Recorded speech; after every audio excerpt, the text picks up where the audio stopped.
Welcome back inside another week inside UNH Women's Ice Hockey. My name's Nate Bridges. Brian McCloskey, of course, joins me yet again this week. And, Coach, a split last week, a loss here at home against Vermont, and then you guys went on the road to take on Dartmouth. A really good character win for your team against Dartmouth. You were down 3-1 heading into the final stages of that second period. Talk about last week in general. Well, I mean, it was a week where we knew we were, like we talked previously, every game is league or non-league is a challenge for us right now because we haven't been scoring a lot. And I thought the Vermont game, we've been off for a week and a half. I don't want to use that as an excuse, but we didn't play very well coming out of the gate, probably one of our poorer periods. Put ourselves in a hole 2-0. And, we did some good things over the last 40 minutes, but it wasn't enough. And obviously we created enough or made enough mistakes to fall behind in 2 or 3 goals, and that was sort of lights out.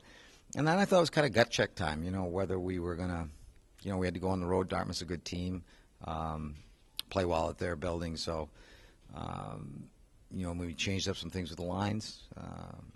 And I think we had a good, good focus as a team going up there. And I think the team was as sick as I was of, lost tie. So, pulled it out in overtime. But truthfully, I thought the way we played up there was really key. Your team has been playing pretty well out of conference. Is it just a matter of Hockey East being that difficult, or is just the intensity level ramped up that much more in conference games? I mean, other than the obvious answers about Hockey East being, so much more parity this year and so on and so forth, is that pretty much what it comes down to when you look at out of conference versus conference games? I think our league is much improved. I think at this point it's hard to make any, sweeping generalizations other than the fact that we've only played 3 league, we haven't won yet in the league. We tied here. Felt like a win, but against BC because we certainly had our chances, and then we lost down there. I just think our league is much improved, and you probably hit the nail on the head. I mean, everybody knows that a point here or there is going to make the difference down the stretch. The non-league games are a little they're not less intense, but there just isn't quite that edge that I see in league play, Nate. So, and I think league play is going to, 21 league games, there's going to be 21 wars. I mean, it's going to be a battle every night. You mentioned your offense. Talk a little bit more about your power play versus the 5-on-5. You're pretty much clicking at about a 20 percentile rate on the conversion rate on the power play. What's different on the power play versus the 5-on-5 that you're generating so many more opportunities on the power play, where hockey's one of those funny games. Puck luck can bounce either way, back and forth. Talk about power play versus your 5-on-5 strengths and weaknesses.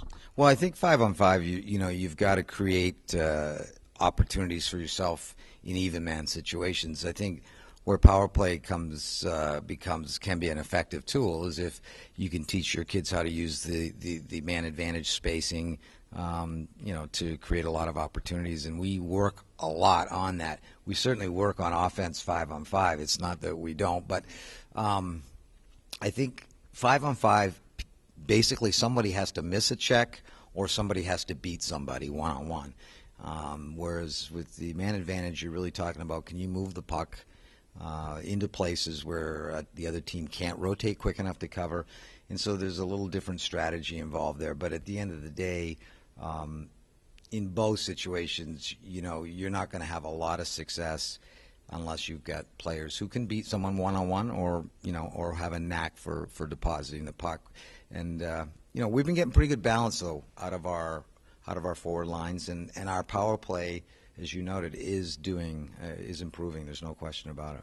And finally, you and I spoke last week about the road trip, the 5-game road trip, taking the road games out of the mix altogether with teams like PC and BU and then Minnesota coming up.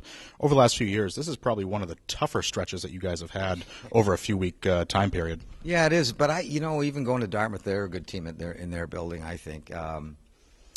I actually really, I'm probably, when I looked at this part of the schedule in last spring or in the summer, I was like, oh my God, that'll be. But as it stands today and where we're at with this young group, I'm actually kind of excited. We're going to get tested, and I'm sure we're not going to, no one's foolish enough to think we're just going to sweep games. But I think we're one at a time, and I think BU Providence are great rivals, tough buildings to play in, good teams. Of course, the Gophers go without saying. So it's going to be a fun four-game stretch. Whether, I think our goal is how much better can we get, and obviously with the 2 league games this weekend, can we get points? 2 games this weekend, Saturday at Providence, Schneider Arena, and then on Sunday at Walter Brown Arena against Boston University and the Terriers. And we will see you next week on UNHWomen'sIceHockey.com.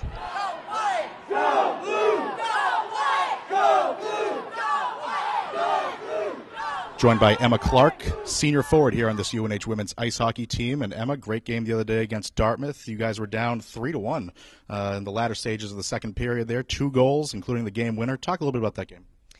I mean, when we played last Thursday, it wasn't our best performance as a team. So after that, coming into Sunday's game, we realized we needed to pull together as a team and kind of, pick up the pace. And so when we were down, by a couple goals, we just realized that, the game's still winnable. Talk a little bit about, you only have 2 seniors on this roster, yourself and Lindsay. Then you have the 3 captains in the mix as well. Talk a little bit about how the older skaters on this team, the more veteran skaters on this team, what are you guys trying to do to steer the younger class in the right direction? Because you guys you've been here for a few years now since your transfer. You went to the NCAA tournament. Yourself and the captains are doing to try to steer this team all the way through to another postseason? I mean, there are so few of us, so the biggest thing is leading by example. We've been up and down all season so far, so leading by example on and off the ice is just the biggest thing. The team chemistry this year seems to be playing such a huge role. Earlier in the season, you guys did the breast cancer run/walk, the 5K, including that women's ice hockey, the Friends of UNH Women's Ice Hockey fundraiser, the miniature golf tournament. Just talk about the team chemistry this year and how it's going to help you guys as the season wears on. I mean, it's good. We have a great freshman class. They have been an amazing addition to the team this far. And, since they make up a majority of the team, it's been awesome to have them. And we, every day in the locker room are talking and conversing and, looking forward to each weekend playing. So it's been good. I know we're rehashing the past a little bit for everybody who is not aware of where you came from. You are a Vermont native. You were at St. Lawrence for a season. Then you transferred over here to UNH. Just give people a heads up. Why UNH? I mean, it's close to home, but when I was looking to transfer, I was looking, for a program that was suitable for me as a small player and somewhere where I could grow and learn, and this seemed like a perfect fit. Emma Clark, senior forward on this women's ice hockey team. Emma, thank you. Thank you.